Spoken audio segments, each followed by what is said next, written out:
김상준 박사님 말씀 감사합니다.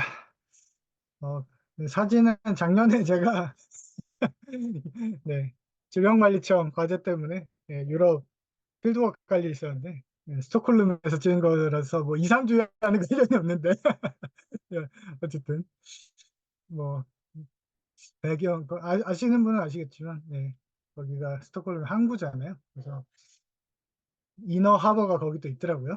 그래서 그거 배경으로 한번 찍었던 건데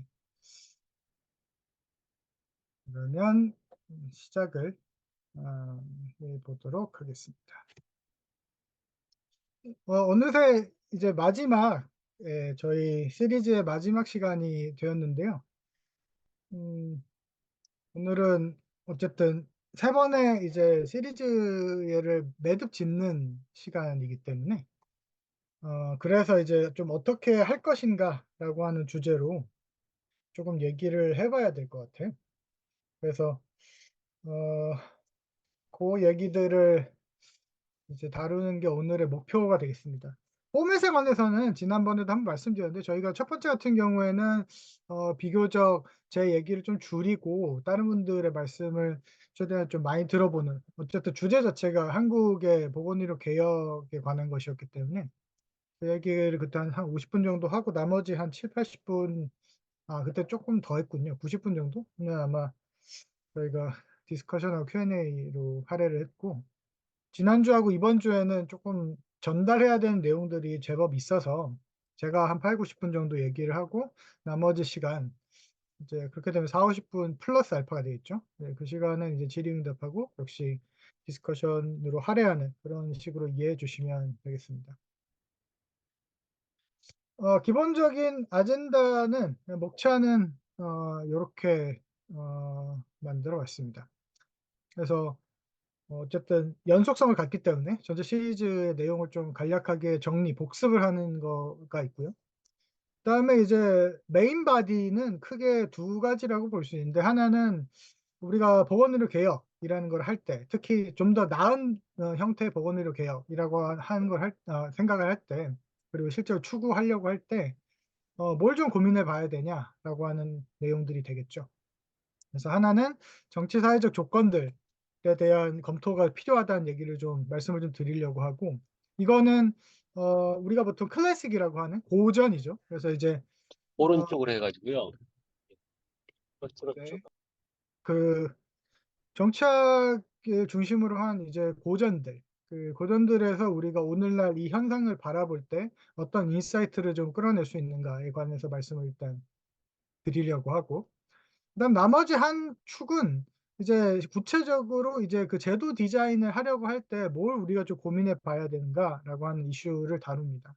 이 다른 이제 어나더 필러는 이제 두 가지로 나눠서 좀 보는데요.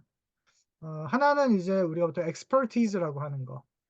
그러니까 뭐 전문 지식, 뭐 전문성, 뭐 이런 거겠죠. 그래서 전문가, expert라고 하는 전문가가 가지고 있는 특수한 형태의 지식, 뭐 이런 것들 우리가 보통 expertise라고 합니다. 근데 간단하게만 잠깐 생각만 해보더라도 우리가 민주주의 사회에서 이 expertise라고 하는 것이 그렇게 막 편안한 개념이 아니라는 거를 금방 이해를 아마 하실 수 있을 거예요. 무슨 얘기냐면 민주주의는 굉장히 평등을 추구로 하는 정치체인데 expertise는 by definition 이른바 지적 차이를 전제로 하는 개념입니다. 누가 다른 사람보다 더 뭘 많이 안다는 얘기거든요. 그래서 이럴 때는 긴장이 생기죠. 그래서 그 긴장 관계를 어떻게 생산적으로 해소를 할 수 있는가라는 문제가 우리가 민주주의 사회에서 이 전문 지식, 전문가들을 활용하는 방식에 있어서 굉장히 중요한 쟁점이 됩니다. 그에 관해서 좀 우리가 얘기를 해보려고 하고요. 그 다음에 이 또 다른 축의 나머지 파트는 우리가 보통 근거라고 부르는 거, 에비던스의 문제입니다. 뭐 이거에 관해서도 이제 할 얘기가 많고, 사실 뭐 이메일을 통해서 이제 공지가 나갔습니다만 이거는 지난 시간의 마지막 부분을 충분히 다 하지 않고 좀 남겨둔 이야기입니다. 그래서 근거가 정책 입안, 정책 시행에서 활용되는 방식들을 우리가 어떻게 좀 더 체계적으로 고민해 볼 수 있는가, 그 얘기가 되겠죠. 그래서 크게 더 나은 보건의료 개혁이라고 하는 것이 만약에 우리가 가능하다고 생각하고 추구를 해보자라고 한다면은 한 축에서는 그것이 작동하는 이른바 판이라고 봐야 되겠죠. 그 판, 정치사회적 조건들에 대한 검토가 필요하다 한 축, 그다음에 나머지 한 축은 구체적으로 제도 디자인을 하려고 할 때 뭔가 개혁을 한다 그러면 더 나은 뭔가 제도를 만들려고 하는 거잖아요. 그 제도를 디자인을 실제 하려고 할 때 우리가 고민해 봐야 되는 이론적인 쟁점이 뭐냐, 그 얘기들을 좀 해보도록 하겠습니다. 복습인데요. 뭐 첫 번째 시간은 한국의 보건의료 개혁에 관해서 이야기를 했고 특히 그 중핵은 한국에서 보건의료 거버넌스라고 하는 게 도대체 어떻게 만들어졌고 그것이 실제로 시간이 지남에 따라서 어떻게 제도 변화를 해 왔는가였습니다. 그래서 제가 늘 이제 차용하는 빠니 보틀식으로 말하자면 이제 세 줄을 가장한 이제 세 문단 요약인데, 그래서 거버넌스는 무엇보다 갈등 관리에 관한 것이다라고 말씀을 드렸고요. 그래서 좋은 정책이라고 하는 거, 그거는 이제 민주주의를 지지하는 것이겠죠. 그거는 이제 갈등을 기피한다든지 뭐 없애버리려고 하는 것이 아니라 그걸 생산적으로 다룸으로써 그 해당 정치체의 정당성, legitimacy를 제고하는 것이다라고 말씀을 드렸고요.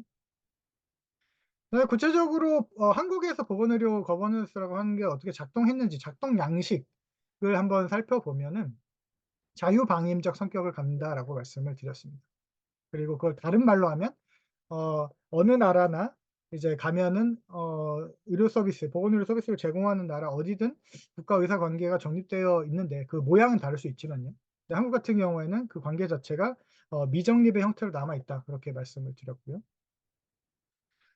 그렇기 때문에 거기에 따라 corollary하게 따름 정리처럼 반드시 뒤따라 나오는 얘기는 뭐가 되냐면, 그러면 이제 한국에서 이 공급자의 정부 불신, 그러니까 어 왜 한국에서 공급자가 정부를 믿지 않는가라고 하는 이 문제를 해결하지 않고서는 어떤 형태의 보건의료 개혁도 성공하기가 어렵다, 그런 말씀을 드렸고요. 그거를 가능케 하는 제도를 만드는 것이 중요하다, 기초다, 그런 말씀을 드렸습니다. 이 강에서는 쪼끔 이제 스위치 기어를 좀 바꿔 가지고요. 오늘날 이제 보건의료 개혁, 어쨌든 의료 증원을 포함해서 앞으로 향후 정부가 이제 로드맵을 깔아 놓은 그걸 그대로 받아들인다면 의료 증원 그리고 이제 필수 의료 정책 패키지가 이제 진행이 될 텐데, 그 논의를 하는 과정에서 빈번하게 등장하는 하나의 툴, 그래서 해외 사례의 원용이라고 하는 문제점에 대해서 좀 집중적으로 다뤘습니다. 그래서 도대체 사례라고 하는 게 뭐고, 그 사례를 비교한다라는 게 무슨 말이고, 그걸 실제로 구체적으로 어떻게 할 수 있는가에 관한 말씀을 드렸고요. 그거를 가능하게 하기 위해서는 결국에는 연구 방법, 연구 질문이 굉장히 중요하고, 그 연구 질문을 정교하게 체계화시키는 방식의 으로 진행하려면 이론이 중요하다, 그 말씀을 드렸죠. 그래서 이 세 번째 우지 근거의 정치와 관련된 이야기는 아주 일부만 말씀을 드렸고 오늘 마저 말씀드리고 마치도록 하겠습니다. 그래서 지난번의 내용들을 역시 좀 정리해 보면 방법론적 기초하고 이론적 기초에 관해서 말씀을 드렸고요. 그래서 이론적 기초 같은 경우에 특히 국가와 시장의 관계, 보건의료 체계에서 국가와 시장의 관계는 어때야 하는가에 관해서 말씀을 드렸고, 그래서 이걸 바이너리 혹은 mutually exclusive하게 보는 방식보다는 정당이 어떻게 국가가 시장에 관여하는 그 상이한 유형들을 실제로 활용하는지를 일원화할 수 있어야 한다 말씀을 드렸고요. 근거 정치에 대해서는 아주 간략하게 개요만 해서 좋은 근거가 있어야 된다, 그것이 기본, 첫 번째 기본. 그렇지만 그 근거를 잘 사용할 수 있어야 된다, 두 번째. 그다음에 그 좋은 사용, 그러니까 근거를 잘 사용한다라는 것을 제도화하는 방식으로서 거버넌스가 있어야 한다, 그렇게 말씀을 드렸죠. 오늘 얘기가 이제 마지막 시간입니다. 그러면 이제 본론으로 들어가서 조금씩 말씀을 드려보도록 하겠습니다. 정체사회적 조건인데요. 이 말씀을 드리는 이유는 뭐 여러 가지가 있지만 요걸 한번 생각해 보면 어떨까 싶어요. 제가 뭐 전체 강의 시리즈를 이제 거쳐서 통틀어서 계속해서 이론적으로 사고하는 게 중요하다, 시스테마틱하게 봐야 된다, 그런 말씀을 드리고 있는데, 그 얘기인즉슨 이제 그런 문제들이 잘 해소가 되지 않을 때 어떤 문제가 생기는지를 우리가 확인을 해볼 수 있기 때문이죠. 그래서 몇 가지 이제 인용을 좀 가져왔는데, 이게 오늘의 우리가 지금 직면하고 있는 목도하고 있는 문제에다 좀 공명하는 그런 문구들이라고 할 수 있겠죠. 그래서 1960 년대 그러니까 뭐 거의 한 80여 년 전에 에도 그렇고 그다음에 이제 21 세기 오늘날에도 그렇고 보면 문제는 사실 '민주주의가 위기다.'라고 하지만 그것을 이론화하는 '이론의 위기다.' 우리가 세상을 혹은 세계나 문제를 보는 관점이 충분하거나 하지 않거나 '잘못됐기 때문이다.'라는 것이 위기라는 것이고 오늘날 여러 담 공론장들을 살펴보면 "배드 아이디어" 나쁜 아이디어들이 횡행하고 있다라고 하는 것들을 한번 생각해 볼 필요가 있다라는 것이죠. 그래서 문제는 아주 미시적인 수준에서 정책들을 튜닝하는 것도 물론 당연히 필요한 것이지만 보건의료 개혁을 추진하기 위해서는 일단 그 판 자체가 어떻게 짜여져 있는지 그리고 그것을 어떻게 우리가 체계적으로 볼 수 있는지에 대해서 먼저 고민해 볼 필요가 있습니다. 근데 제가 좀 늘 느끼는 것이 이제 뭐 여러분들을 이제 뭐 만나 보면 이제 그런 얘기들을 많이 하세요. 그래서 뭐 당장 지금 입원해 있는 의대 증원이나 뭐 이런 이슈들 같은 경우에도 뭐 "다 이제 엉망이다." 이런 얘기들 많죠. 그래서 뭐 미디어나 이런 데서도 보면 '왜 도대체 그 복지부의 공무원들은 저렇게 말을 하지?' 라든지 아니면 대통령을 비롯해서 중요한 이제 elected politician들은 다 '왜 도대체 왜 저렇게 하는 거지?' 라고 이제 생각을 하죠. 그리고 그에 관해서 뭐 그 시쳇말로 막 이게 "개판이다." 이게 비난하고 이런 경우들이 굉장히 많은데요. 근데 이제 그거는 이제 우리가 보통 뭐 대화를 하면서 뭐 할 수 있는 이야기죠. 근데 이제 학술적으로 보면 비난은 쉬운데 그 왜 그렇게 도대체 하는지 뭐 이런 것들에 대해서 고민을 해 보는 경우는 사실 좀 적은 것 같아요. 그러니깐 개개인 특정 인물 에 대한 이제 비난은 되게 쉽지만 그들이 왜 그렇게 행동하는지에 관해서는 사실 좀 따져 보아야 될 점들이 있거든요.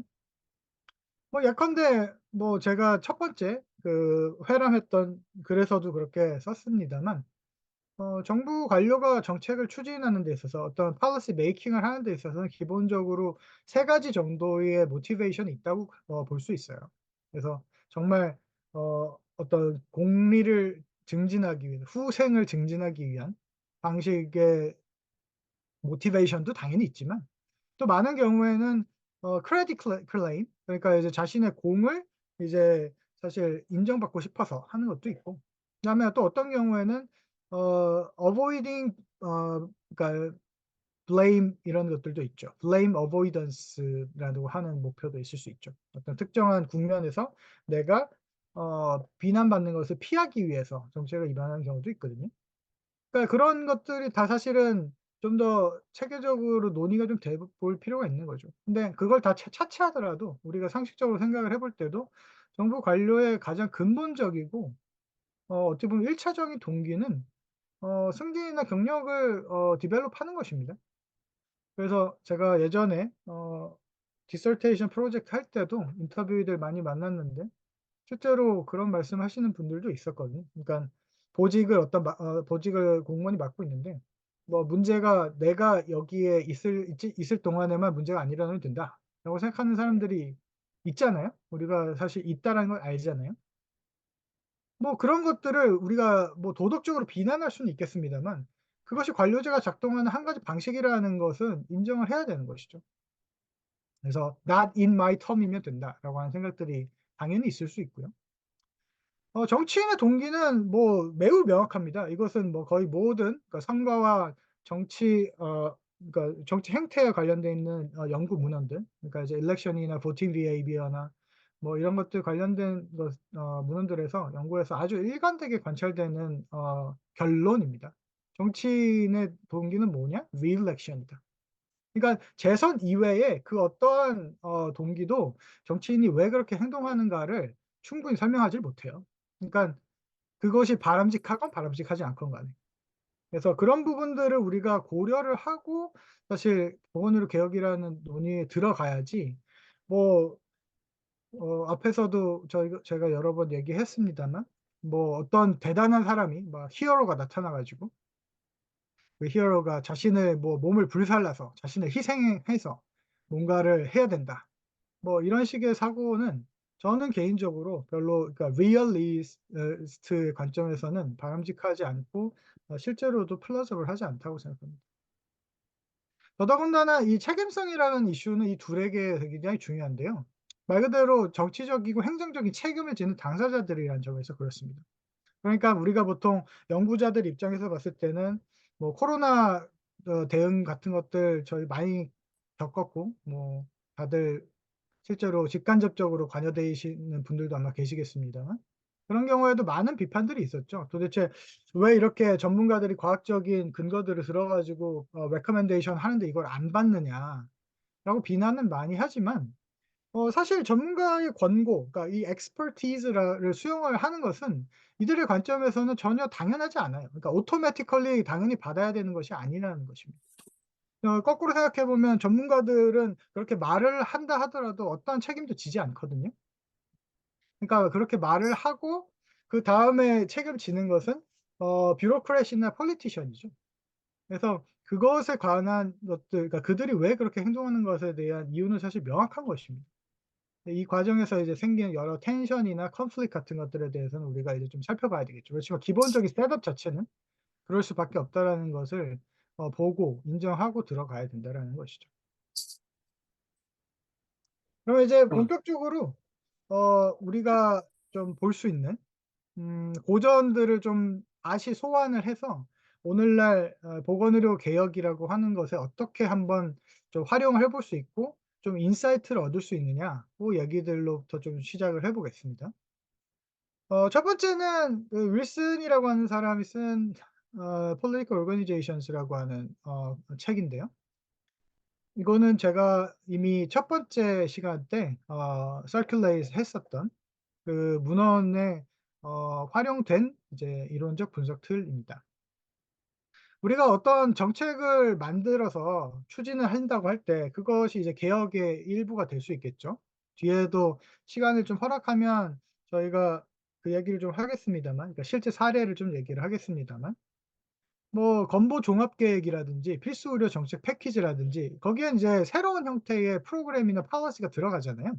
근데 반드시 이런 보건의료 분야에 있는 정책들은 대부분 재분배적인 성격 그리고 분배적인 성격을 갖기 때문에 그 정책을 실시하는 순간 반드시 영향을 받는 사람들이 존재를 해요, 사회 내에서요. 인제 그 사회가 이제 뭐 여러 가지가 있을 수 있죠. 사회 전체일 수도 있고 어떤 특정한 집단일 수도 있고요.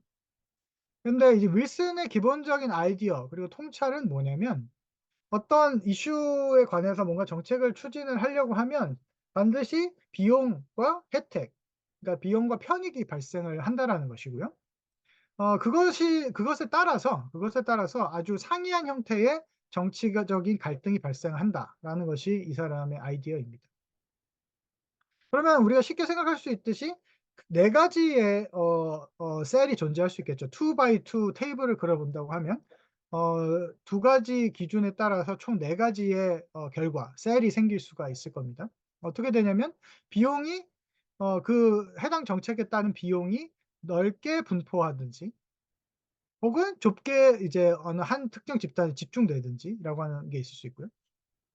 마찬가지로 편익 혜택이라고 하는 것도 넓게 전체 인구에 확산되는 혜택이 있을 수 있고 혹은 특정 집단에만 이득이 되는 혜택이 존재할 수도 있겠죠.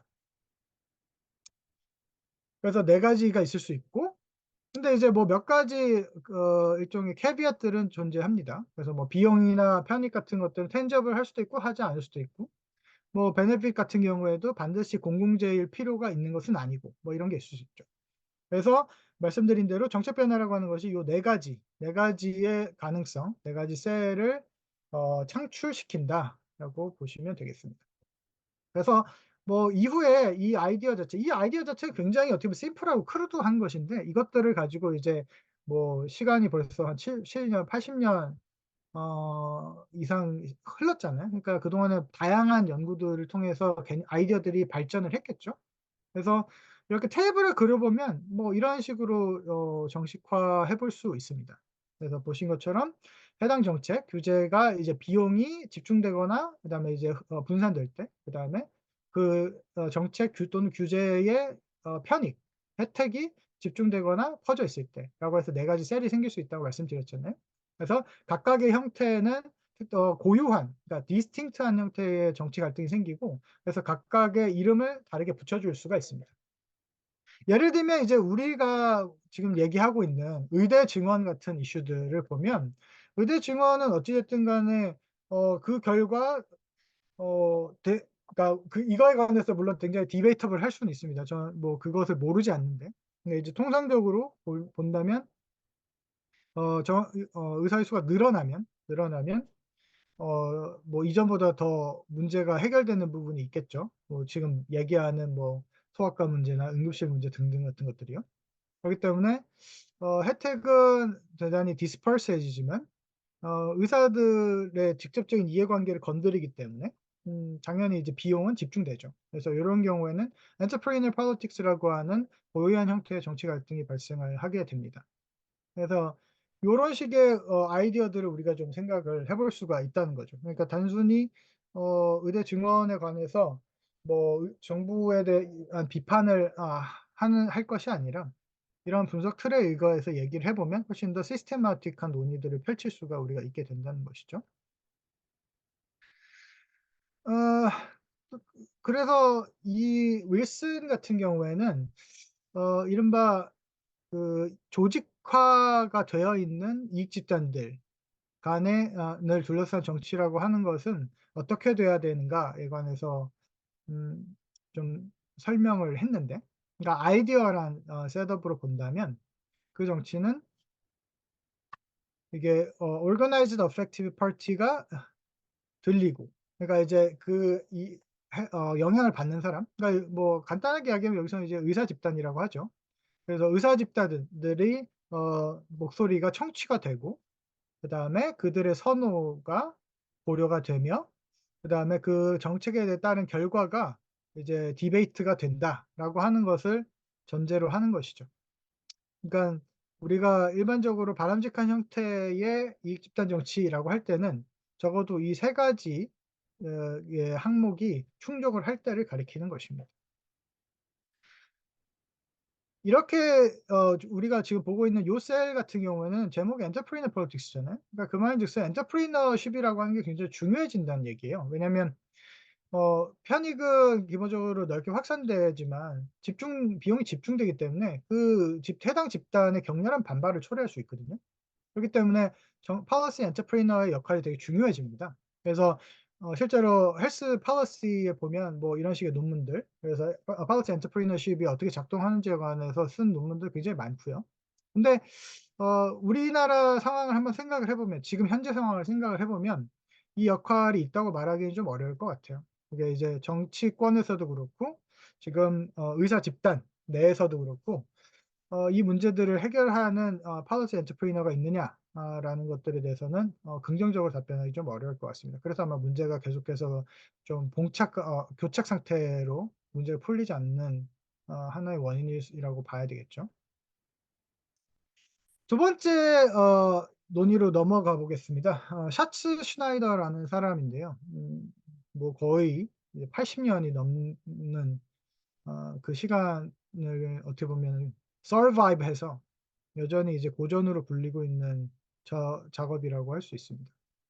이 책 굉장히 얇아요. 그래서 이제 개인적으로는 꼭 한번 어 그리고 구격되어 있고요. 번역되어 있고요. 그래서 개인적으로는 이번 시리즈가 끝나고 나서도 한번 직접 읽어 보시기를 권하고 싶습니다. 이 사람의 아이디어는 또 역시 어떻게 보면 심플해요. 원래 모든 고전이 그렇습니다만 뭐 대단히 어려운 얘기로 출발한 게 아니라 되게 심플한 이야기를 통해서 오늘날의 그 인사이트들을 주는 논지를 전개하는 방식들에서 우리가 영감을 얻잖아요. 그래서 문제 자체는 심플하죠. 그래서 어떻게 특정한 이슈는 정치적인 갈등의 조직화가 되고 어느 시점이 도래하면요. 근데 동일한 게 중요한 고 가치가 있는 어떤 이슈들은 무시되거나 간과된다라는 정치 현상, 사회 현상을 이제 이 사람이 보고 '왜 그럴까?'라고 하는 질문을 던진 거죠. 그러니까 뭔가 되게 둘 다 중요한 어떤 이슈인데 어느 하나는 이슈가 돼서 부각돼서 다뤄지지만 어떠한 거는 다뤄지지 않더라라는 겁니다. 아이디어에서 이제 나온 것이 아젠다 세팅이라고 하는 개념입니다. 우리가 보통 의제 설정이라고 하죠. 그래서 모든 중요한 세상의 중요한 문제들은 너무나도 많지만 왜 하필이면 그 시점에 그 주제가 이슈가 되나? 모든 사회 사람들이 다 관심을 가지고 아주 격렬하게 싸우고 실제로 사회에 엄청나게 심대한 영향을 끼치고 '왜 그럴까?'라고 했을 때 이 사람은 그걸 아젠다 세팅, 그러니까 정책 policy process 중에서도 아젠다 세팅 이슈로 봤고요. 그것이 가능해지는 것은 이 사람의 정식화에 따르면 갈등을 어떻게 조직화하느냐에 달려 있습니다. 그래서 이 사람의 뭐 고전에는 굉장히 유명한 사이테이션들, 쿼트들이 많잖아요. 근데 그중에 제일 대표적인 게 이 갈등의 사유화 그다음에 사회화라는 표현입니다. privatization of conflict 그다음에 socialization of conflict 이라고 하는. 그래서 의제 설정, 그러니까 특정한 어떤 이슈가 정치적 갈등의 그 시점에 들어가는 것은 갈등이 사회화되면서라고 보는 것이죠. 그리고 그것을 가능하게 하는 것은 대중이고 그것이 조직화한 형태로 나타나는 것이 political party, 정당입니다. 그래서 이 사람 표현에 따르면 organization, 뭐 정치 political party가 대표적인 예가 될 수도 있고 뭐 의사 집단 같은 뭐 organized medicine 이런 것들도 다 organization에 들어가는 거죠, 이 사람 부분에 따르면. 그래서 organization이라고 하는 것이 bias를 mobilization 하는 것이다라고 아주 간명하게 표현을 했습니다. 그래서 이 갈등을 사회화하는 것이 민주주의 사회의 정책 기반, 의제 설정에 있어서 가장 근본적인 것이다라고 이 사람은 이야기를 했습니다.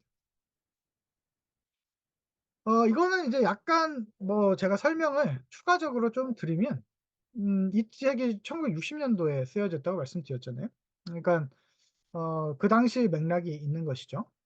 그래서 지성사적 관점에서 보면은 이 샤츠 슈나이더가 이 책에서 이제 개진한 이론화는 전후, 그러니까 2차 세계대전 이후에 미국 정치에서 재계, 그러니까 비즈니스죠. 비즈니스 섹터하고 공화당 리퍼블리칸 파티 간의 관계가 이제 밀접하게 연계되는 그 현상에 대한 비판에서부터 출발을 한 것입니다. 그러니까 재계는 기본적으로 여러 가지 리소스를 가지고 있죠. 뭐 기본적으로 자본이 있기 때문에 그걸 통해서 뭐 로비를 하든지 뭐 다양한 형태로 정치에 영향력을 행사할 수가 있고요. 특히 공화당에 많은 투자를 하게 되죠. 그러니까 어떻게 보면 프라이빗한 인터레스트가, 그러니까 민간의 사적 이해관계가 정치 자체를 잠식해 나가는 그런 현상들이 있었던 것이죠. 그러니까 이제 정치학자 입장에서는 그것을 바람직하게 보기가 어렵습니다. 그래서 당시에 이미 이 비즈니스하고 리퍼블리칸 파티 간의 연계 또는 이제 공모, 컴플리시트 간의 이 현상에 대항해서 대중이 나서서 이 갈등을 사유화시키는 게 아니라 갈등을 사회화, 그러니까 갈등을 넓히는 거죠. 사회화하는 것이 대단히 민주주의에 중요한 것이고 그 핵심이 정당이라고 생각을 한 것이죠. 근데 이제 이 샤츠 슈나이더의 이론적인 통찰을 한국적인 맥락에 우리가 한번 적용해서 고민을 해 보면 이렇게 될 것 같아요. 그러니까 제가 첫 번째 렉처 1 에서도 말씀드렸습니다만 한국적인 맥락에서 이건 이제 발전 국가를 얘기하는데 국가 재계 관계는 마찬가지로 굉장히 밀접했어요. 산업 정책, 그러니까 인더스트리얼 policy를 통해서 아주 이 사회 내에 여러 섹터들이 있는데 이제 재계, 비즈니스 부분에만 아주 어떻게 보면 선별적인 형태, 그러니까 셀렉티브한 베네핏을 오랫동안 집중해서 줬잖아요. 그래서 우리가 재벌이라고 하는 현재의 형태를 이제 확인을 하게 되는 것이고요. 그래서 산업 정책 부분에서, 그러니까 경제 성장과 관련돼 있는 디멘전을 들여다보면 마찬가지로 국가 재계 관계가 굉장히 밀접한데 이 헬스케어 섹터를 보면요. 제가 국가 의사 관계가 미정립돼 있다 말씀을 드렸었잖아요. 그러니까 요 부분을 보면은 국가 재계 관계와 굉장히 대조적인 걸 알 수가 있습니다. 그래서 그 결과 의사가 이제 정책 과정, 특히 이제 보건의료 정책에 관한 아까 말씀드렸던 아젠다 세팅 그 과정에 능동적으로 관여를 계속 하지 못한 그런 한계들이 있었고요. 그러니까 어떻게 보면은 이익 집단으로서 의사들은 자신들의 문제가 이제 있을 때 이걸 어떻게 보면 사유화하려고 하는 시도를 별로 한 적도 없지만 거기에 성공적일 수가 없었어요. 그러니까 미국 정치에서 비즈니스가 재계가 공화당과 결탁을 해 가지고 자신들의 이해관계에 맞는 정책들을 입안시키고 통과시키고 이렇게 영향력을 행사한 것과는 달리 한국에서 의사 집단들 같은 경우는 의제 설정을 사유화하려는 시도 자체가 굉장히 부족했다고 볼 수 있겠죠. 그래서 보건의료 개혁을 추구하는 것은 정부였죠. 그래서 정부에 의해서 이 이슈가 사회화가 됐죠. 그래서 많은 경우에 그 문제들을 이제 저지하는, 그러니까 의사 집단이 뭐 개혁을 저지하는 것에는 뭐 우리가 성공했다라고도 말할 수 있지만 그 성공이라고 하는 것이 뭐 어떤 능동적인 형태의 성공이라기보다는 그냥 반대를 통해서 저지를 한 것이죠. 그래서 이 과정에서는 우리가 역시나 지난 시간에 쪼끔 얘기가 됐습니다만 정당성의 세 차원 이야기할 때 이 과정 정당성이 취약해지는 결과를 낳았고, 뭐 그렇게 되다 보니까 어떤 개혁 시도를 할 때마다 뭔가 협상이나 논의를 테이블에 앉아서 논의를 하는 방식 대신에 대립이나 파행이 반복되는 그런 결과를 낳는 원인이 됐다고 볼 수가 있겠죠. 세 번째는 맨셔 올슨이라고 하는 사람의 작업입니다. 이 책은 또 워낙 유명하죠. Logic of Collective Action, 집합 행동의 원리라고 하는 논리라고 하는 책입니다. 고전에 좀 주목해 보고 싶은 이유는 우리가 도대체 이익 집단으로서 의사 집단이 도대체 어떤 논리로 작동을 하는 집단인가를 좀 더 체계적으로 고민해 보는 데 도움이 되기 때문이죠. 올스는 어떻게 보면 되게 단순하고도 어떻게 보면 명확한, 그러니까 되게 클리어한 질문에서부터 출발을 해요. 그러니까 별로 남들이 봤을 때는 질문거리가 안 되는 것 같은데 그걸 질문거리로 삼은 거죠. 뭐 이겁니다. "왜 개인은 조직에 가담하는가?"라는 거죠. 되게 심플하죠. 근데 이거는 다원주의자들 플루럴리스트들에게는 굉장히 당연한 것이어서 뭐 설명할 이유도 별로 없습니다. 근데 이제 올스는 이 개념 이들의 관점 자체를 비판을 하면서 이 질문을 제기한 것이고요. 그러니깐 "어떤 조직에 개인이 참여하는 것 자체가 그렇게 자연스러운가?"라고 하는 질문에서부터 출발을 한다라는 것이죠.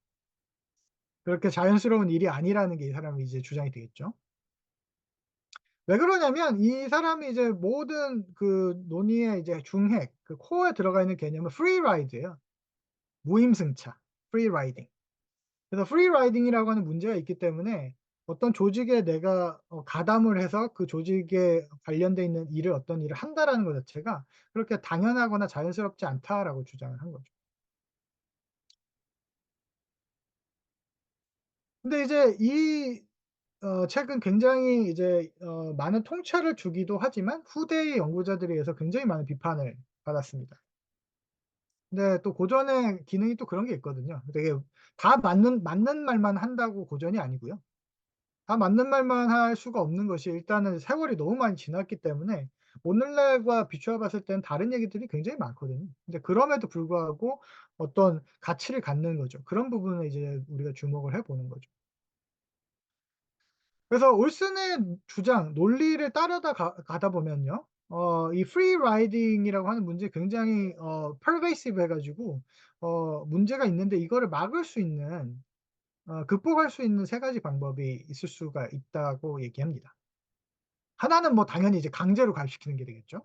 그래서 뭐 노동조합 같은 거 생각해 보면 클로즈 샵 형태는 이거는 그 회사에 들어가는 순간 노동자로 일하는 순간 노동조합원으로 자동으로 가입되는 것이기 때문에 그렇습니다. 이럴 경우에는 이제 뭐 '왜 개인이 조직에 가담하는가, 조인하는가.'라고 하는 문제가 생길 수가 없겠죠. 두 번째 같은 경우에는 이제 그 해당 집단의 규모하고 걸려 있는 스테이크들의 를 이제 좀 고민을 해 봅니다. 그래서 그룹의 규모는 작고 그다음에 이제 나의 스테이크가 크게 걸려 있는 그런 경우에는 또 무임승차를 라고 하는 문제가 발생하지 않는다라고 얘기를 합니다. 그럼 그건 당연히 또 그렇겠죠. 내가 내 스스로에 대해서 무임승 프리 라이딩을 할 수는 없으니까요. 그래서 큰 이해관계가 걸려 있지만 조직의 구성원은 적을 때 요때도 프리 라이딩 이슈는 생기지 않습니다.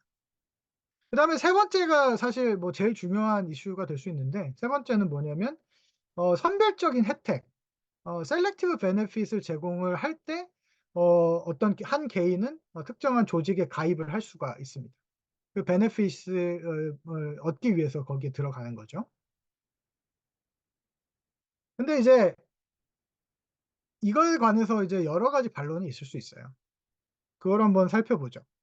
일단은 올슨이 문제를 막 꼬아 가지고 이걸 굉장히 이제 어렵게 생각을 했지만 실제로 경험적으로 봤을 때 그러니까 실증적으로 봤을 때 뭐 여러 원인이 있음에도 불구하고 상당히 많은 사람들은 어쨌든 집합 행동을 하기 위해서 조직에 가담을 하더라는 거죠. 그래서 프리 라이딩이라고 하는 거는 empirically 이렇게 연구를 해 보면 굉장히 제한적인 형태의 근거만을 갖더라. 그러니까 프리 라이딩이 엄청 pervasive하다라고 봤지만 그렇지 않다라는 걸 하나 얘기할 수 있고요. 두 번째가 중요한데 두 번째 이제 세 가지 정도의 이제 반론이 있을 수 있습니다. 하나는 올슨이 제시한 이 definition이 너무 협소하다, 협약하다라는 거예요. 그러니까 올슨은 사실상 물질적인 그 혜택만을 이제 얘기를 한 것이거든요. 이 사람이 selective benefit을 얘기를 할 때는. 그러나 우리가 아주 광범위한 형태의 뭐 소셜 무브먼트 리터레처라든지 아니면은 뭐 경영학이나 이런 데서 얘기하는 조직학, 조직 이론, 그러니까 organizational theory나 뭐 이런 것들을 통해서 광범위한 리터레처를 살펴보면 이것만 우리가 얘기할 수 없다라는 것이에요. 오히려 많은 경우는 머티리얼한 것보다는 이 non 머티리얼한 것이 훨씬 더 인센티바이즈를 사람들을 많이 인센티바이즈 하더라는 것이죠. 그래서 뭐 예를 들면 expressive 뭔가 내 의견을 표출하고 싶어 하는 욕구 이런 것에 의해서 가입을 하기도 하고요. 그다음에 solidary 그러니까 내가 이 사람과 함께하고 있다. 연대 의식을 보여주기 위한 목적으로 어떻게 보면 물질적 이해관계가 전혀 없는데도 불구하고 혹은 물질적인 이해관계에 반하면서까지 가입을 하더라라는 것이죠. 그래서 협의한 selective benefit에 대한 협의한 정의가 문제가 있고 그 중요한 반론입니다. 두 번째 같은 경우에는 컨텍스트를 중요시하는 관점에서 반론이 있을 수가 있겠죠. 그러니까 배태성 우리가 embeddedness라고 얘기하는데요.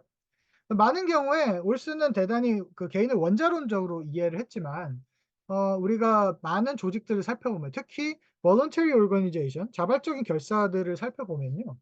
이거 교회라든지 학교라든지 뭐 작업장 이런 데들이요. 근데 보면 대부분은 이미 조직 그러니까 autonomize 그러니까 개개인이 이렇게 개별적인 원자화 형태로 남아 있는 것이 아니라 이미 굉장히 강고한 형태의 결속을 가지고 있더라는 것이죠. 그러니까 strong tie를 가지고 social tie를 가지고 있더라라고 하는 것을 얘기할 수 있습니다.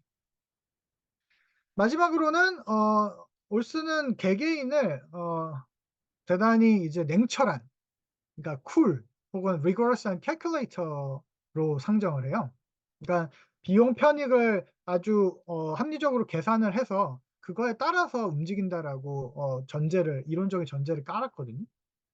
근데 사실 역시나 empirically 살펴보면 많은 조직과 결사에 에 관한 사회 현상에 관한 문헌들을 살펴보면 개인은 이런 rigorous calculator라고 하는 그 이론적인 상과 맞지 않더라라는 겁니다. 오히려 많은 경우에 우리가 투표할 때도 그렇잖아요. 투표도 보면 나 하나의 한 표 행사는 뭐 몇 천만 표에 보면 뭐 아무런 역할도 하지 않는 것처럼 보이잖아요. 근데도 투표를 하잖아요. 마찬가지로 여기서도 자신이 이 조직에 굉장히 중요한 기여를 하는 사람이다라고 하는 그러니까 자신의 중요성을 과대평가하는 그런 이제 경우가 굉장히 흔하다라는 것이죠. 마찬가지로 세 번째 같은 경우에는 이제 그 조직이 가질 수 있는 활용할 수 있는 옵션의 메뉴가 굉장히 확장될 수 있다라는 점도 얘기를 했습니다. 그래서 올슨의 입장에서 보면 그리고 올슨의 반론들을 우리가 한번 고민해 보면 이 공공 정책에서 이익 집단 혹은 이익 집단의 대표라고 하는 것이 무슨 역할을 하는지에 대해서 좀 고민해 볼 수가 있어요.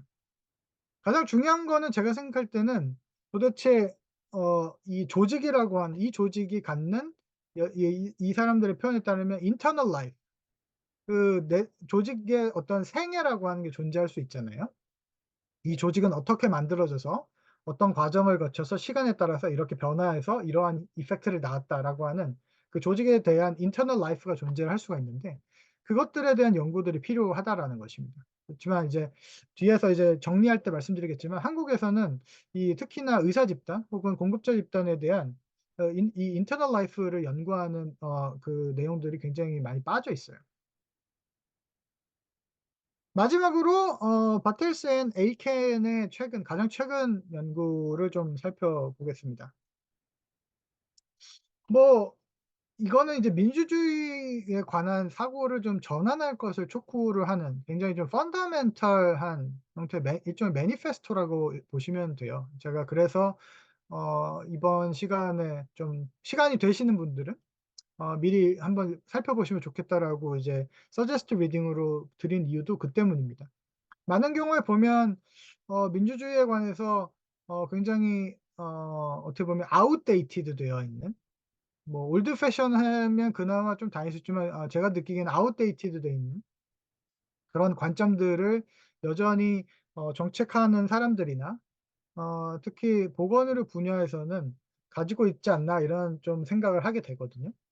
아예 뭐 이 이슈에 대해서 관심을 안 가질 수도 있지만 어렴풋하게 가지고 있는 사람이라고 할지라도 좀 '업데이트가 돼 있는 관점을 가지고 있지 않나.'라는 것이 저의 문제 의식이었습니다. 그걸 이제 아마 뭉뚱그려서 포크 티어리 오브 데모크래시라고 얘기할 수 있을 것 같아요. 민주주의에 대한 전래 이론, 뭐 포크 티어리라고 하기도 하고 뭐 포크 티어렘이라고도 하는데 어쨌든 아주 통상적인 형태의 우리가 민주주의를 사고하는 통상적인 형태의 관념이 존재를 한다라는 거죠. 여기의 핵심은 이제 셀프 거버먼트겠죠.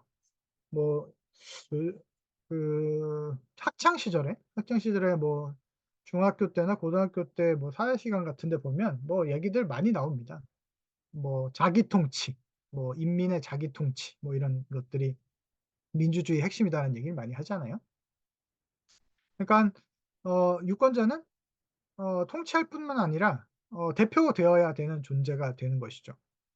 그래서 제가 지난 시간에도 말씀을 간단하게 이제 좀 지나가면서 드렸는데 예를 들면 유권자가 있고요.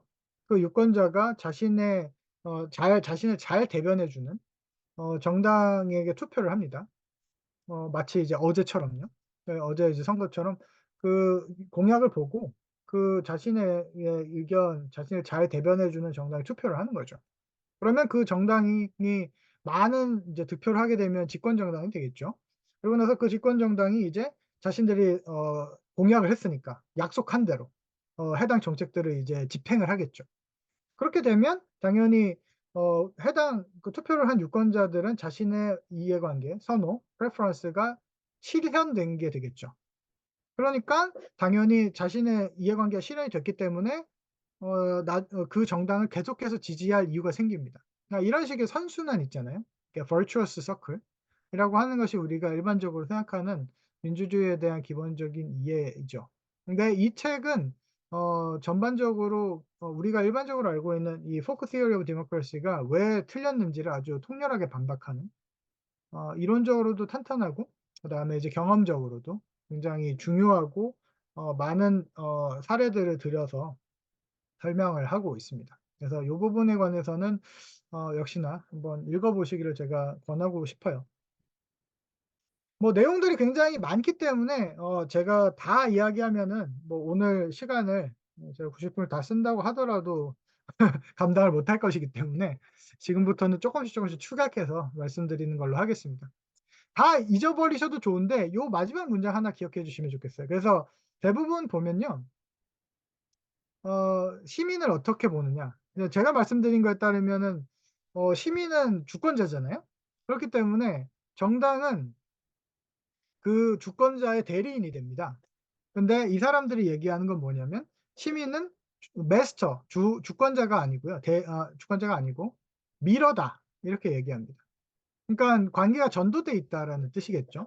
그래서 시민이 정당의 마스터 주인이 아니고 정당이 뭘 하면 그걸 따라가는 사람이라는 거죠. 그러니까 이 관계가 근본적으로 거꾸로 되어 있다. 전도되어 있다. 이게 우리가 지금 21세기에 목도하고 있는 민주주의에 대한 생각이다라는 것입니다.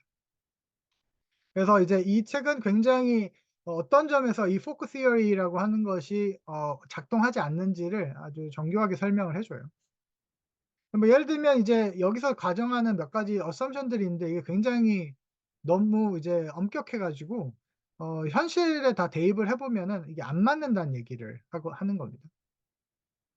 그래서 보통 사람들 같은 경우에는 이렇게 고매한 정말 고전 고대 그리스 시대 때부터 전해져 내려오는 이 고귀한 자기 통치라고 하는 이상이 안 맞는다라는 것이죠. 그래서 여기에서 따라 나올 수 있는 한 가지 주장 중에 하나가 뭐냐, 이슈 컨그런스라고 하는데 이제 이슈 간의 합치성을 얘기하는 겁니다. 그러니까 아까 말씀드린 것처럼 유권자가 자기가 생각할 때에 실현이 되어야 하는 어떤 정책 이슈가 있어요. 그리고 정당이 내놓은 정책 이슈들이 있겠죠. 뭐 공약 같은 것들이요. 그것이 합치하는가라는 것이 이제 일단 중요할 텐데, 일단 합치를 하지 않는다라는 것이 주장인 동시에 합치를 하더라도 그것은 여기에 보면은 by product라는 말이 나오죠. 다른 고려사항의 부산물일 뿐이지 그것이 투표를 하는 결과물이 아니다라는 겁니다. 그다음에 이제 뭐 그것의 또 중요한 한 가지 베리에이션으로 회고적인 투표라고 하는 이론이 있어요. 예, 경제 투표, 이코노믹 보팅이라고도 하는데요. 간단하게만 말씀드리면 정부가 어떤 일을 뽑아 주면 어떤 일을 하잖아요. 그걸 우리가 퍼포먼스라고 하죠. 뭐 대통령 퍼포먼스 이런 이야기도 하듯이요. 그래서 그것에 근거해 가지고 잘하면 사람들이 보상을 해 주고요. 그러니까 계속 찍어 주고요. 못한다. 그러면 이제 퍼니시먼트 하는 거죠. 그래서 이제 처벌하는 거죠. 그래서 다른 당으로 옮겨가거나 지금 현직에 있는 정당을 이제 의석수를 많이 상실하게끔 벌을 주겠죠. 그래서 이것이 보통 우리가 아까 말씀드렸던 포크 시어리가 잘 작동한다라고 하는 중요한 근거 중에 하나였어요. 어쨌든 심판을 하거나 처벌을 하는 것이 작동을 하면 그 이론은 맞는 거가 되니까. 근데 많은 경우에 보면 그렇지 않습니다. 왜냐면 이게 생각을 해 보면 되게 쉬운 것 같지만 여러 가지 조건이 필요한데 특히 두 가지가 중요해요. 하나는 뭔가 보상을 하거나 처벌을 하려면 이 사람들이 정부가 뭘 하는지 그 구체적인 역할을 그 알 수 있어야 되거든요. 그러니까 discern 할 수 있어야 돼요. 그거를 이제 우리가 파악을 할 수 있어야 되는 거죠. 정부가 무슨 역할을 하는지를 파악을 할 능력이 있어야 돼요. 근데 그렇지가 않다라는 것입니다. 실제 책에 보면은 뭐 여러 가지 다양한 사례이 나와요. 그러니까 실제 이코노믹 퍼포먼스와는 무관하게 뭐 어느 해안에 뭐 상어가 나타났다 뭐 이런 것만을 보고도 유권자들은 그 해당 정당을 벌하거든요. 이제 그런 문제들이 있는 거죠. 그 그다음에 이제 두 번째 보면 이것도 쉬워 보이지만 쉽지 않은데, 예를 들면 현직 정부 하에서 어떤 때가 좋은지 나쁜지를 이게 판별을 할 수 있어야 돼요, 시민들이. 근데 이것도 사실 쉽지가 않더라라는 것입니다. 그래서 두 가지 요소 모두에 있어서 보통 통상적으로 시민들은 실패한다라는 것이죠. 그렇기 때문에 포크 시어리가 맞지 않다라는 얘기를 하는 겁니다. 많은 경우에 이제 이코노믹 포팅이란 말씀드렸다시피 이거는 경제 성장과 관련돼 있는 경험적인 근거들이 많아요. 우리도 보통 그렇잖아요. 어찌 됐든 저찌 됐든 간에 대통령 선거든 총선이든 대부분 선거를 할 때 가장 중요하게 생각하는 것들이 경제를 잘 살렸냐 안 살렸냐의 문제거든요. 그래서 이 문제로 대부분 심판하는 경우가 많은데, 많은 경우에 유권자들은 마이오픽, 그러니까 근시안적이라는 거죠. 네, 근시안적이기 때문에 유능한 경제 관리자들을 선별하기가 쉽지가 않고 사실은 언제 경제가 좋았느냐를 판별하는 능력 자체도 있다고 말하기 어렵다라는 것이죠. 그다음에 이제 나머지 이야기들 같은 경우에는 좀 간단하게 넘어가도록 하겠습니다. 그래서 어쨌든 그렇기 때문에 우리가 봐야 되는 것들이 뭐냐라고 했을 때 아까 말씀드렸죠. 유권자들은 정당을 선택한다 하는데 왜 선택을 하냐면 다른 이유보다는 사회적인 집단에 나를 결부시키고 싶어서라는 거죠. 그러니까는 어떤 명확한 아주 레셔널한 어떤 판단이라기보다는 쉽게 얘기하면 나와 같은 편인 사람들과 함께 있고 싶어서 선택을 한다라는 것입니다. 그러니까 여기에 이런 표현이 나오죠. 그래서 대다수 평범한 시민들에게 정당이라고 하는 거는 사회적인 정체성의 관점에서 이해가 된다라는 것이죠. 뭐 이데올로기적으로 진보냐 보수냐의 문제 내지는 뭐 경제적 성과의 문제 뭐 이런 것들과는 거리가 있다라는 얘기죠. 그래서 선거를 이해하는 방식도 좀 기존에 우리가 포크 시어리에서 가지는 것과는 다른 방식으로 이해를 해야 된다라는 것이 이 사람의 주장입니다. 그래서 유권자들은 자신의 사회적이고 정치적인 정체성을 validating하는 파티를 선택을 한다라는 것이죠. 여기서도 계속해서 그러고 나서 어떻게 하냐면 자신의 결정을 합리화한다 이렇게 되어 있죠. 그러니까 우리가 일반적으로 생각하는 모델과는 굉장히 괴리가 있음을 알 수가 있습니다. 아까 말씀드린 것처럼 포커 시어리에서는 나의 그러니까 합리적인 유권자가 자신의 선호를 잘 계산을 해서 그것을 잘 대변하는 정당을 선택한다고 했지만 현실은 자신에게 우리 편이 누군지를 먼저 보고 선택을 하고요. 그다음에 그 결정을 합리화한다는 것입니다. 그러다 보니까 뭐 이 아이덴티티 문제라고 하는 게 굉장히 중요해지겠죠. 이 부분은 다 넘어가도록 하고요. 그래서 결론적으로 새롭게 민주주의를 이해하는 것은 우리가 일렉션이라든지 보팅 이슈보다는 뭘 봐야 되느냐? 조직을 봐야 된다라고 이 사람들은 주장을 합니다. 그래서 민주주의 사회에서 문제를 이끌어 나가고 문제를 제시를 하는 그 중요한 집단들이 누구냐라고 하는 것이 중요하다라는 것이고요.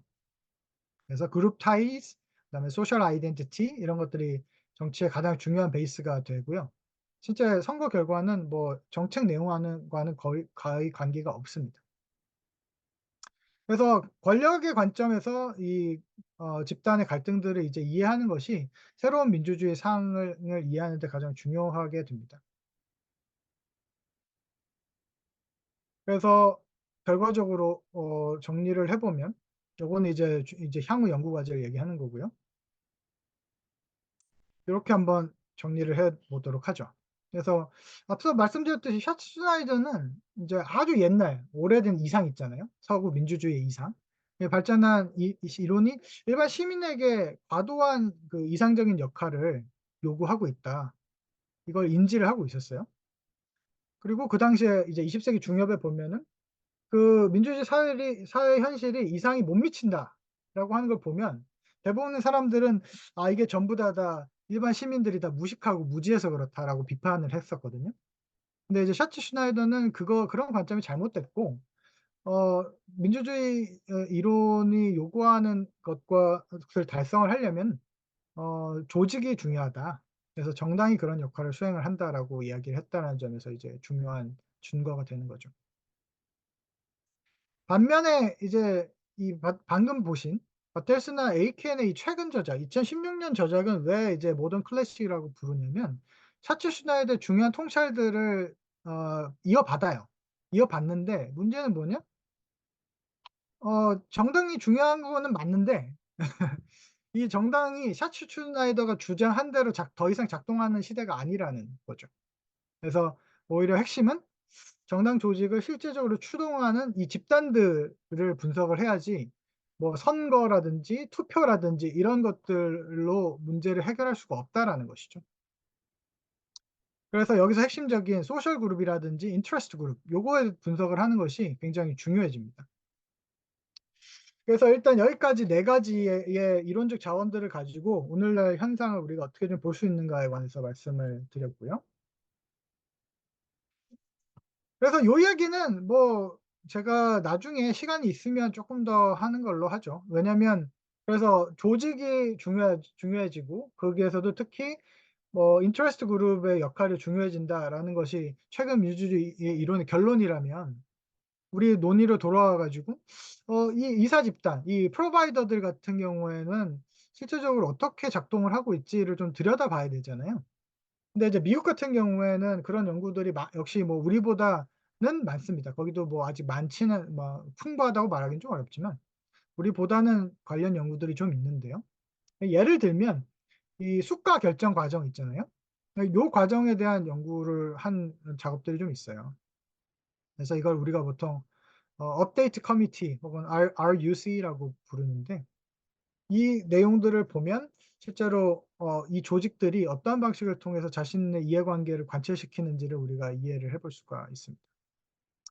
근데 요 조직은 좀 여러모로 흥미롭기 때문에 뭐 기회가 있으면 나중에 조금 더 설명을 드리는 걸로 하죠. 왜냐하면 이게 AMA 미국 의사협회 산하임에도 불구하고 사실상 CMS의 어드바이저 역할을 하는 기구이기 때문에 그렇습니다. 그러니까 이거는 메디케어의 수가를 결정하는 기구인데, 여기서 결정을 해서 레커멘데이션을 하면 CMS가 거의 다 받아들여요. 그러니까 우리랑은 굉장히 큰 차이가 있다고 볼 수 있겠죠. 그래서 어떻게 구성이 되어 있는지에 관한 설명들을 좀 할 수가 있을 겁니다. 첫 번째 곡지에 관해서 정리를 하겠습니다. 그래서 네 가지의 이론적인 자원들을 통해서 우리가 보건의료 개혁의 정치사회적 조건들을 어떤 식으로 따져볼 수 있는가에 대해서 한번 훑어봤는데, 윌슨은 말씀드린 것처럼 해당 보건의료 정책이 입안되거나 시행될 때 반드시 베네핏하고 코스트가 생긴다고 했고요. 그것이 각각이 다 아주 고유했는데 distinct type of politics를 발생시킨다고 말씀을 드렸잖아요. 그래서 그 과정을 이제 설명을 하는 것이 들어갈 때 보건의료 개혁이 훨씬 더 좀 이론적으로 정치하게 설명이 되겠죠.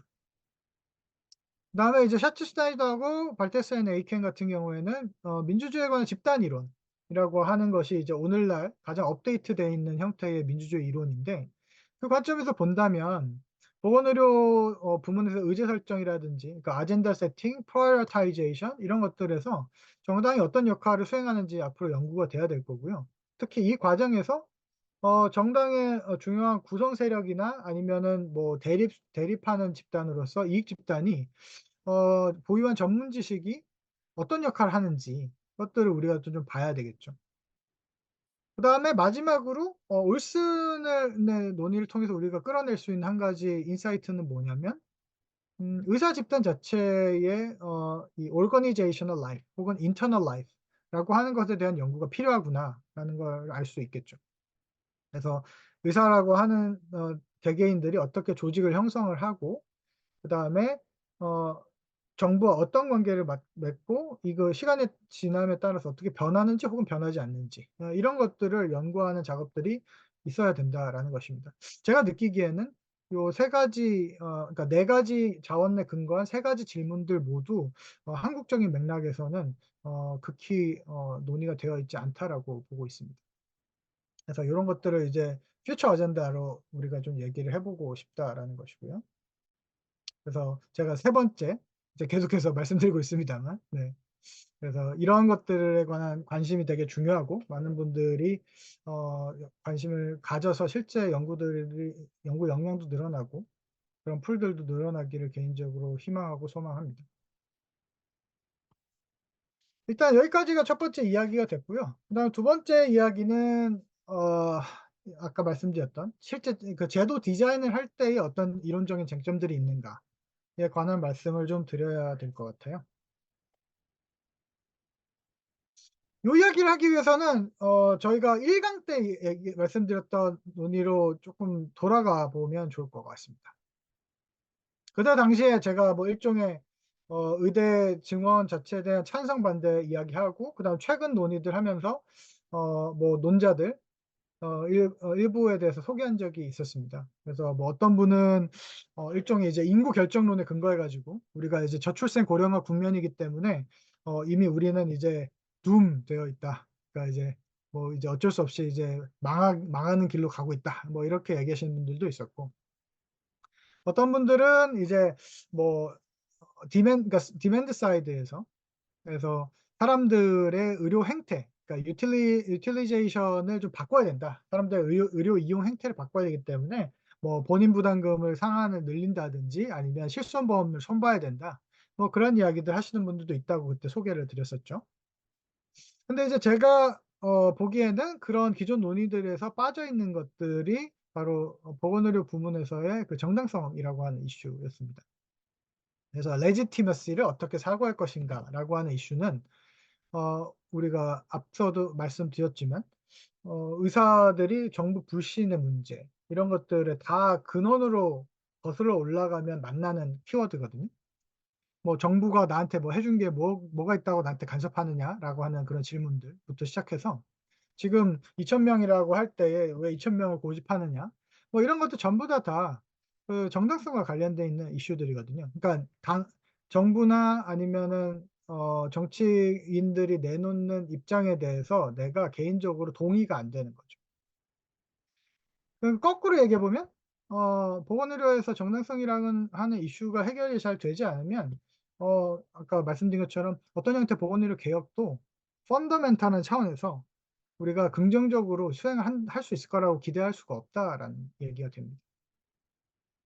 그래서 정당성이라고 하는 이슈를 한번 가지고 이 제도 디자인 이야기로 한번 넘어가 보겠습니다. 두 가지가 이제 아까 말씀드린 것처럼 있는데 하나는 expertise 문제를 도대체 어떻게 할 거냐, 그다음에 하나는 evidence를 어떻게 할 거냐.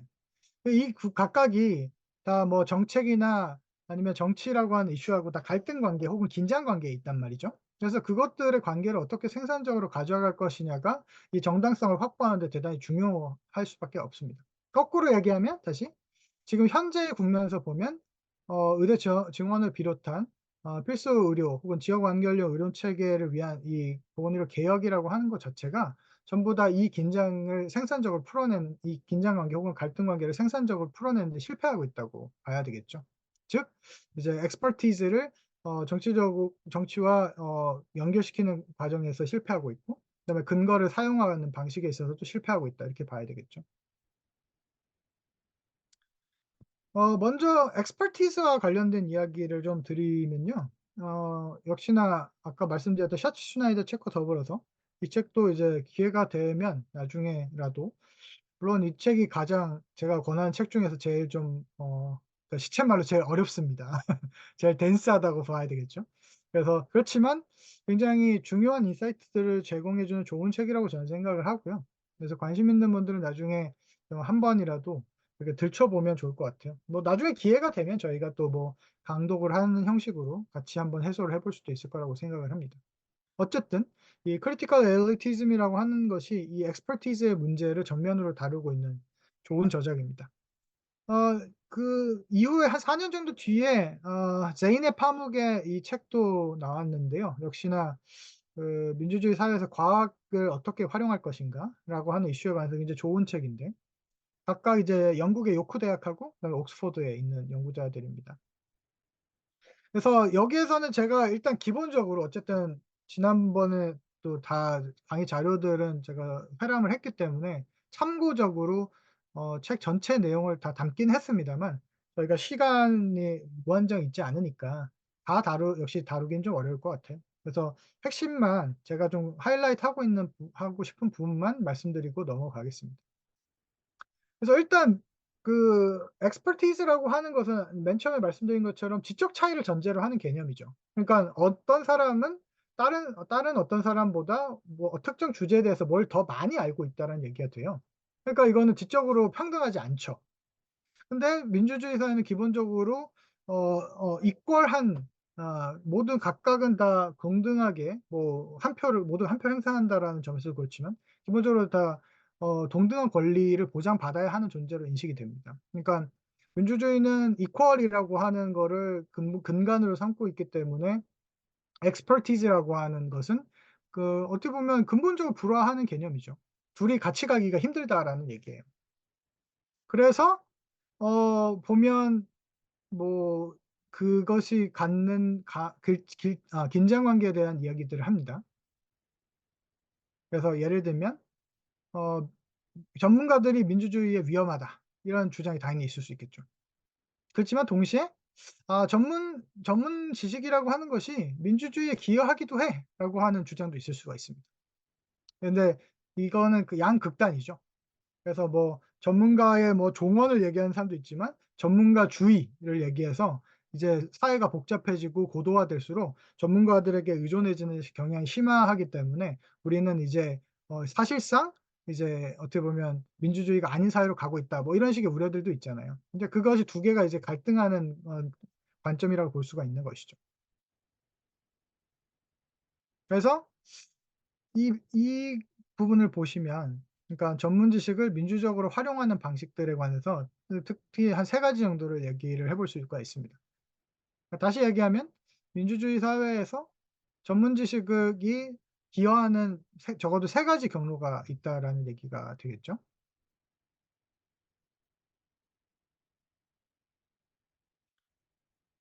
이 다음의 논의로 넘어가면요. 그러면 우리가 전문가들의 어떤 입장들을 생각을 할 때 이 사람들의 입장을 우리가 보통 존중을 하잖아요. 우리가 뭐 코로나 때도 봤습니다만 어떤 전문가들이 이러이러한 견해를 주장을 하면 대다수의 대중 그다음에 시민들은 그걸 수용을 하잖아요. 근데 사실 그 과정이 그렇게 단순하진 않죠. 혹은 적어도 민주적인 방식으로 이 과정을 우리가 해소를 하려면 따져봐야 될 것들이 여러 가지가 있죠. 예를 들면 이런 겁니다. 어떤 위원회가 있어요. 근데 그 위원회에서 전문가들이 몇 명이 뭐 한 10 명이 모여 가지고 뭐 그 문제에 대해서 디스커션을 해서 합의를 합니다. 그래 가지고 결론을 딱 내놔요. 그리고 그거를 이제 일반 시민들이 따르라고 하죠. 근데 왜 그래야 될까요? 그런 질문 해 보신 적 있으신가요, 여러분들? 코로나 국면에서 우리가 많이 사실 겪었던 건데 뭐 이렇게 영업 제한을 하거나 아니면 뭐 9시 이후 뭐 이제 뭐 집합 금지를 한다든지 뭐 이런 것들을 해서 딱 공중보건 방역 대책이 나오잖아요. 그거를 이제 다 따랐잖아요, 우리가. 근데 그거를 왜 따라야 하는가에 대해서 고민을 해 보신 적이 있으신가요? 근데 이제 이렇게 어 인식론적으로 좀 검토를 하나하나씩 해 보면 '그 문제가 그렇게 간단하지 않다.'라는 걸 우리가 이제 알게 됩니다. 여기 질문은 예를 들면 이런 거죠. outside the room 그러니까는 그 회의가 있었던 그 방 바깥에 있는 사람들이 내가 그 방에 있지 않았음에도 불구하고 그 방에 있었던 논의들의 결과를 어떻게 믿을 수 있지? 내지는 어떻게 믿어야 하지? 내지는 믿는다면 어떤 근거로 그래야 하지?'라고 하는 질문이에요. 근데 그런 질문들이 이제 생길 수밖에 없거든요. 그래서 이 책은 전반적으로 이 아까 legitimacy라는 말씀을 드렸는데 이런 판단들이 어떤 방식으로 정당화를 할 수가 있고 결과적으로 시민들이 그것을 따르는데 무작정 따르는 것이 아니라 어떻게 민주적으로 이거를 해소할 수 있는지를 좀 해명하려고 하는 그런 작업이 되겠습니다.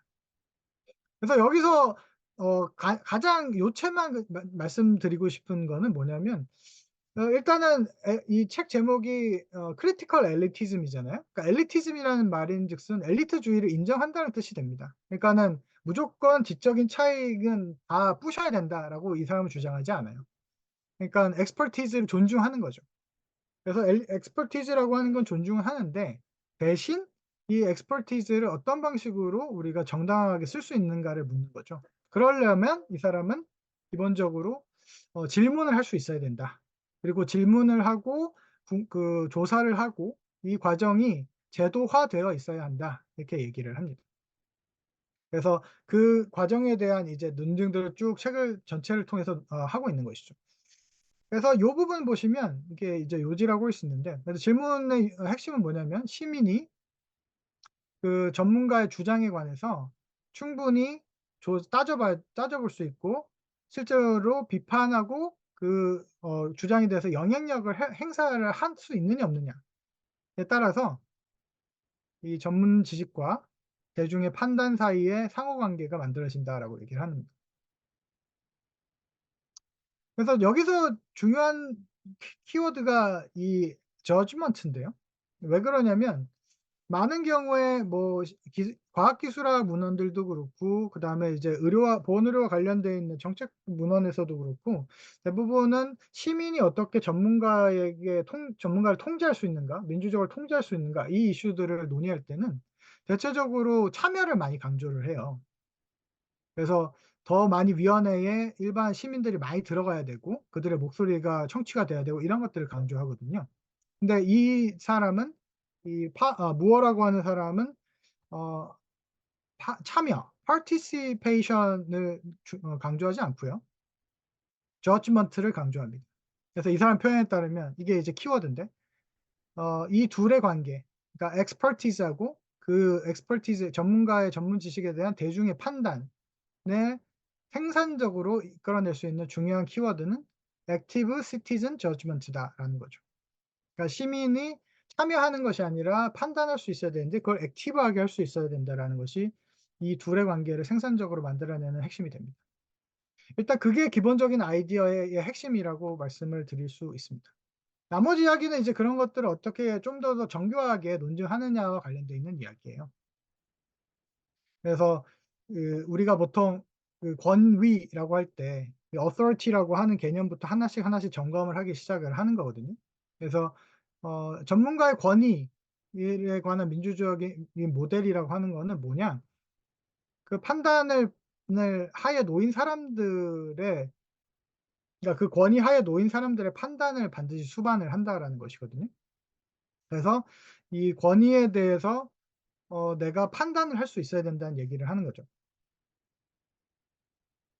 그리고 이 과정에는 4 가지 정도의 이제 특징들이 있는데 넘어가고 그래서 핵심은 뭐냐면 이 전문가의 권위에 대해서 내가 존중을 한다라고 하는 것은 기본적으로 그걸 받아들인다라는 걸 얘기하는 거예요. 이 acceptance라고 하는 개념이 그래서 나오는 것이죠. 이거는 단순히 믿는 거하고는 다릅니다. 믿는 거 여기에 말씀드린 것처럼 to believe라고 되어 있죠. 여기에는 판단이 결정이 들어가 있지 않아요. 근데 accept 한다라는 것에는 이것을 deliberation하고 decision이 결합되어 있다라고 보는 것입니다. 그러니까 어떻게 보면 전문가들의 권위에 대해서 내가 존중을 하고 그 결정을 받아들인다고 accept을 한다라는 거는 단순히 그 결정을 믿는다라는 것과는 달리 나의 주관적이고 지속적인 능동적인 판단이 개입되어 있다라는 얘기죠. 그래서 그것들을 가능하기 위한 제도들을 어떻게 만들 것인가가 이 사람의 최종적인 결론이 되겠죠. 그래서 요 이야기는 넘어가고요. 그래서 한 가지 예를 하나 들어보면 우리가 카디올로지스트를 만나러 이제 예약을 해 가지고 환자가 이제 가는데 많은 경우에 우리가 그냥 단순하게 생각하면은 "지금 이러이러한 상태니까 뭐 이러이러한 문제가 있습니다."라고 하는 것들을 듣기를 원한다고 볼 수 있겠죠. 뭐 이 팩트를 원한다고 얘기할 수 있지만 사실은 우리가 의사를 방문해서 진찰을 받는 이유는 근본적으로는 그 사람이 무엇을 나에게 해 주기를 원하는 것이 있는 것이거든요. 그러니까 여기에 보면 authoritative claim이라고 하는 거는 액션을 가지고 있는 것이고 따라서 환자는 단순히 사실을 알려고 하는 것이 아니고요. 뭘 해 주기를 원하는 거죠. 그래서 좋은 판단을 행사할 수 있도록 도와주는 것을 원하는 것입니다. 그러니까 여기에서도 마찬가지로 expertise를 내가 그대로 받아들이는 것 believe 하는 것이 아니라 그것을 accept을 한다고 할 때는 이러한 실질적인 판단을 할 수 있도록 내가 판단을 행사하는 걸 얘기를 한다는 것이죠. 그래서 여기 표현해 보면 이제 reflective acceptance라고 하는 것이 우리가 전문가의 권위를 민주적으로 활용하는 데 있어서 가장 중요한 컨셉임을 알 수가 있습니다. 그래서 요 이야기까지만 일단은 말씀을 드리는 걸로 하고요. 그래서 최종적으로는 그걸 가능하게 만드는 제도들을 뭘 만들어야 되느냐에 관한 이야기들을 합니다. 그 하나의 이제 사례로 미니 퍼블릭이라고 하는 거를 제시를 하고 있고요. 그다음에 이제 이 사람이 쓴 이후에 쓴 페이퍼가 하나 있는데요. 그거는 이제 분량도 훨씬 짧고 그다음에 하나의 이제 이슈에 쪼금 더 포커스를 맞춰서 얘기하고 있기 때문에 간단히 보면 좋을 것 같아요. 그래서 역시 민주주의 사회에서 이 전문 지식이라고 하는 이슈를 어떻게 볼 것인가라고 하는 것을 가지고 3 가지 유형을 정리해서 보여주고 있습니다. 그래서 하나 같은 경우에는 어 representative한 게 있을 수 있어요. 그러니까 전문 지식이라고 하는 걸 활용하는 방식이 첫 번째 이거는 이제 말 그대로 의회에 뭐 입법조사처 뭐 이런 데 생각하시면 될 것 같아요. 그러니까 기본적으로 시민하고 대표, 정치적 대표 관계, 그다음 대표자와 전문가 관계를 이제 연결해 주는 개념이잖아요. 그렇기 때문에 의회 내에서 좀 더 좋은 정책이 집행이 되려면 거기에 전문 지식이 동원이 돼야 되겠죠. 그렇기 때문에 뭐 의회에 이런 연구, 입법조사처 같이 연구할 수 있는 리소스들이 늘어나면 좋다라고 하는 그런 결론에 도달할 수 있죠. 그다음 두 번째 같은 경우에는 참여적인 형태의 expertise도 있을 수가 있습니다. 이거는 1 번의 representative한 거와는 완전히 다른 형태죠. 이건 직접적으로 대중과 전문가를 연결시켜 주기 때문에 그렇습니다. 여기 보시면 전문가의 전문적인 지식을 대중이 판단하는 데에 통합시키는 것을 얘기를 하는 거죠.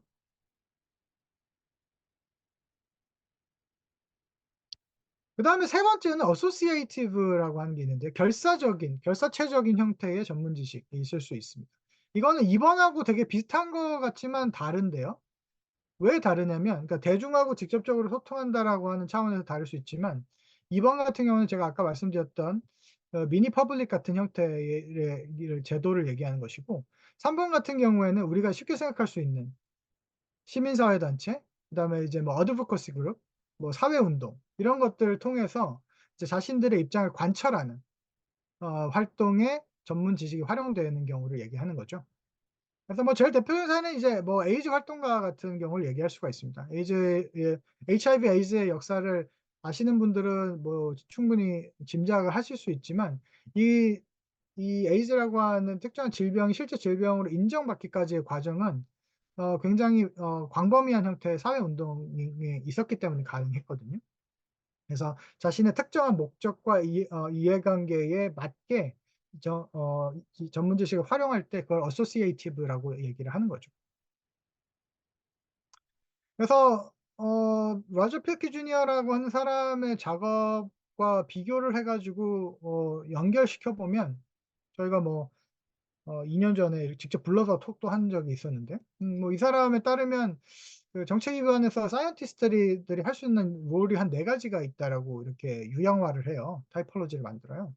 근데 이제 그렇게 보면 이 participatory 그러니까 두 번째의 전문 지식 형태는 honest broker에 조응한다고 볼 수 있을 것이고 associative 그러니까 실제로 활동가, 운동가가 전문 지식을 활용하는 방식은 issue advocate 이것과 조응을 한다라고 우리가 얘기할 수가 있겠죠.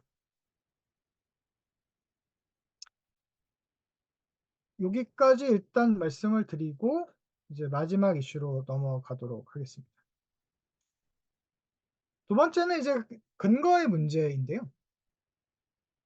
이거는 앞서 지난주에 좀 말씀드린 적이 있죠. 이제 일종의 매핑을 하는 차원에서. 그래서 우리가 보통 근거와 정책 혹은 근거와 정치의 관계를 사고할 때 문제를 대부분은 여기까지만 본다라고 했었습니다. 그러니까 근거의 생산. 연구자가 하는 일은 근거를 생산하는 것이다. 그리고 나머지는 이제 알아서 하는 거죠. 근데 이 evidence policy라고 하는 혹은 근거의 정치라고 하는 the politics of evidence라고 하는 이 리서치 패러다임은 우리의 연구 대상이 여기에만 끝나는 것이 아니고 실제로 근거가 어떻게 소통이 되고 실제로 어떻게 채택이 돼서 사용되는지까지의 과정들을 다 보아야 된다는 것이고 그것이 갖는 다이나믹스 그러니까 policy dynamics가 굉장히 복잡하기 때문에 분석의 대상이 된다라는 것이잖아요. 그래서 역시 이것도 지난주에 보여 드렸는데 이 evidence policy nexus라고 하는 것들이 이미 뭐 수년 전부터 끊임없이 그 보건 정책 관련돼 있는 문헌들에서 많이 연구 성과로 페이퍼들이 나오고 있습니다. 3 가지를 그때 말씀드렸는데요. 그거에 따라서 말씀을 드리면 될 것 같아요. 일단 근거의 정치가 작동을 하려면 다시 말하면 여기에서 그치지 않고 이 근거가 정책에 활용되는 이 전 과정을 우리가 분석할 수 있으려면은 첫 번째 컴포넌트 좋은 근거가 있어야 됩니다. 그 좋은 근거라는 거는 뭐 명료하게 얘기할 수 있죠. 과학적인 충실성과 적실성을 가질 때 그렇습니다. 근데 여기에서 good evidence라고 하는 거는 반드시 그 scientific fidelity만 얘기하는 건 아니고요. 이 appropriateness라고 하는 개념을 이 사람은 쓰고 있어요. 그러니까는 문제에 대한 해당 이슈에 대한 해당 정책에 대한 적합성 내지는 적실성이라고 번역을 할 수 있겠죠. 그러니까 과학적으로 탄탄해야 된다라는 거 플러스 그것이 자신이 지금 가지고 있는 문제에 얼마만큼 잘 다룰 수 있느냐, 도움이 되느냐, 유용하냐, 적용할 수 있느냐 이 문제와 관련이 있는 것이죠. 그래서 좋은 근거는 무엇이냐? appropriateness를 충족한다. 이렇게 얘기를 합니다. 그래서 이렇게 도해를 할 수가 있는데 뭐 이거는 구체적으로 자세하게 말씀을 드리기는 어렵지만 그래서 이제 아까 말씀드렸던 정책 문제를 다루고 그다음에 실제로 유용해야 되고 그다음에 적용 가능하고 그랬을 때 우리가 보통 이걸 good evidence for policy라고 얘기를 합니다. 그러니까 appropriate하다라는 것은 이 세 가지를 다 충족을 할 때를 얘기를 하는 게 되겠죠. 어떤 방식을 그 방법론을 통해서 이런 것들을 high quality evidence를 얻을 수 있는지는 여기 기준이 나와 있고 사실 우리가 다 아는 것들입니다. 두 번째 컴포넌트, 세컨드 컴포넌트는 뭐냐? 정책의 근거를 잘 써야 된다. 그러니까 good use라고 했죠. 근데 good use는 바꿔 얘기하면 결국엔 뭘 얘기하냐면 아까도 계속 나왔던 개념 legitimacy를 얘기합니다. 그러니까 우리가 근거에 입각해서 정책 입안을 한다라고 했을 때 그 정책이 정당성 있게 활용이 되냐, 정당하게 활용이 되고 있느냐라고 하는 걸 본다라는 얘기죠. 그래서 요 부분들을 보시면 이제 사실 이거는 우리가 상식적으로 볼 때도 많이 경험하는 것들이에요. 어떤 정책들은 보면 근거는 굉장히 탄탄한데 그 근거들이 탄탄함에도 불구하고 정책 입안이 안 되거나 혹은 정책 시행에서 실패하는 경우들을 많이 보거든요. 실제 리얼 월드 example들을 보면요. 근데 그런 경우에는 이 good evidence라고 하는 것을 충족했음에도 불구하고 이 good use를 즉 정당성 있는 정당하게 활용이 되지 않았기 때문에 실패하는 경우들을 얘기를 해요. 그래서 여기도 말한 것처럼 겉으로 보기에는 굉장히 rigorous하고 appropriate한 evidence가 있음에도 불구하고 대부분 결정에서 이제 거부가 되는데 왜 그러냐면 그 과정 자체가 illegitimate하다라고 받아들여지기 때문이라는 것이죠. 그래서 근거의 좋은 사용, 좋은 활용이라고 하는 개념은 결국에는 정당성이라고 하는 것과 연결된다라는 거를 말씀드리고요. 정당성은 뭐 이것도 역시 세분화해서 개념화를 해볼 수가 있어요. 그래서 크게 보통 두 가지로 얘기를 하지만 이제 최근에는 이제 하나가 더 들어가서 세 가지 정도의 디멘전을 얘기합니다. 인풋, 그러니까 투입 정당성, 그다음에 산출 정당성, 그다음에 최근에 이제 이론적으로 또 고안된 것이 throughput이라고 해서 이제 과정 또는 절차, 정당성이라고 하는 것이 있는 것이죠. 그래서 이 세 가지의 요건을 다 충족할 때 우리가 그 근거의 사용이 되게 legitimate하다 이렇게 얘기를 합니다. 실제로 파커스트가 책에서 얘기하는 구체적인 사례들은 우리가 읽어보면은 확인해 볼 수가 있는데요. 예를 들면 인풋 같은 경우에는 이 얼마만큼 이게 민주적으로 대표가 됐느냐가 중요할 것이고요. 아웃풋 같은 경우에는 과학적으로 얼만큼 이제 충실하냐라는 얘기가 되겠죠. 근데 이 throughput을 보면 대부분 deliberation이라는 표현이 나오는 걸 알 수가 있어요. 그러니까 이 과정, 실제 정책이 입안이 되는 이 과정에서 얼마만큼 충분히 논의가 됐느냐라고 하는 이슈가 있다라는 것이죠. 그러니까 우리가 생각해 볼 수 있는 것은 이 셋은 각각 반드시 일치하지 않을 수 있다라는 거를 확인해 볼 수 있겠죠. 그러니까 인풋 그러니까 투입 정당성하고 산출 정당성이 좋지만 과정 정당성은 나쁠 수 있는 거예요. 뭐 예를 들면 지금 우리가 목도하고 있는 의대 정원 이슈 같은 경우에도 예 저희도 뭐 칼럼에서도 일부 이거 아주 축약해서 다루긴 했습니다만 인풋 같은 경우에는 정당성에 문제가 크게 있다고 보기 어렵거든요.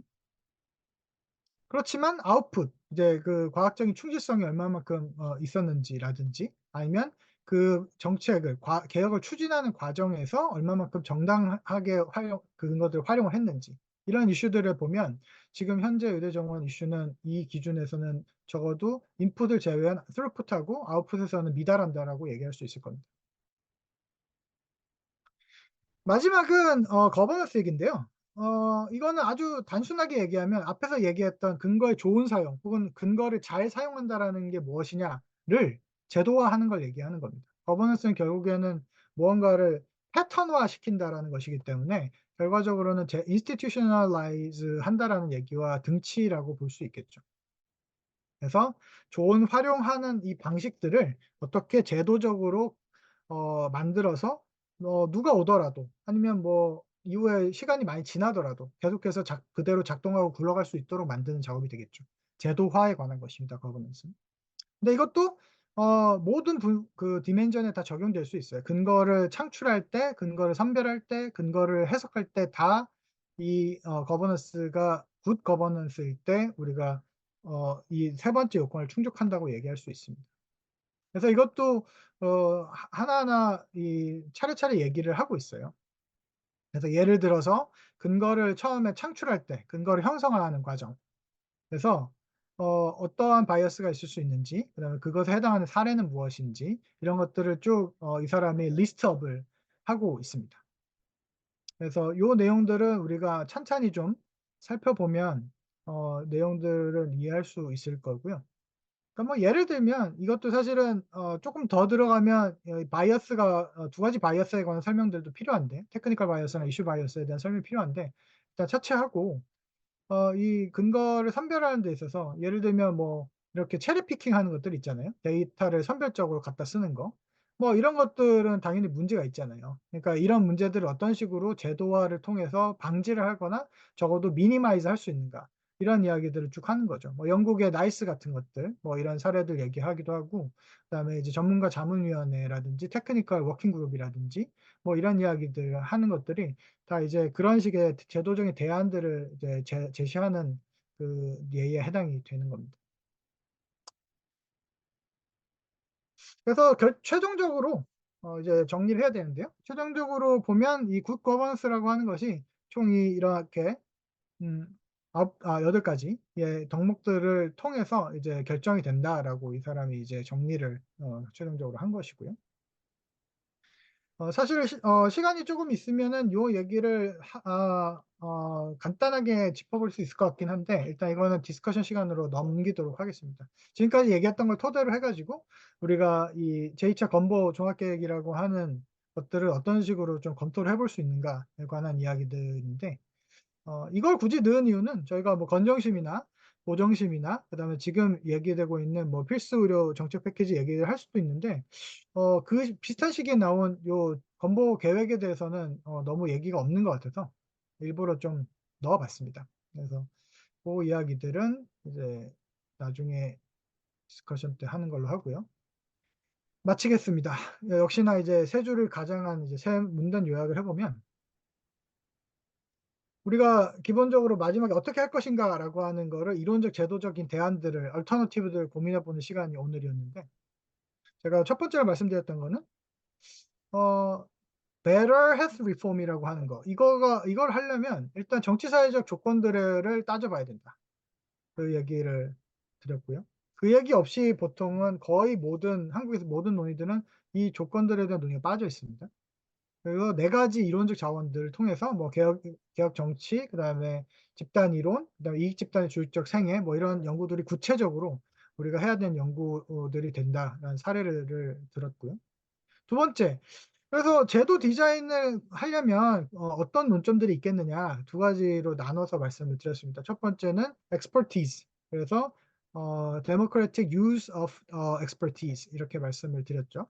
그래서 전문 지식이 걸 민주적으로 활용한다라는 것은 무슨 뜻이냐면 그 시민이 해당 전문 지식에 관해서 능동적 판단을 행사할 때 가능해진다. 제가 키워드라고 말씀드렸던 그 active citizen judgment 그걸 할 때 이제 가능해진다라는 것이고요.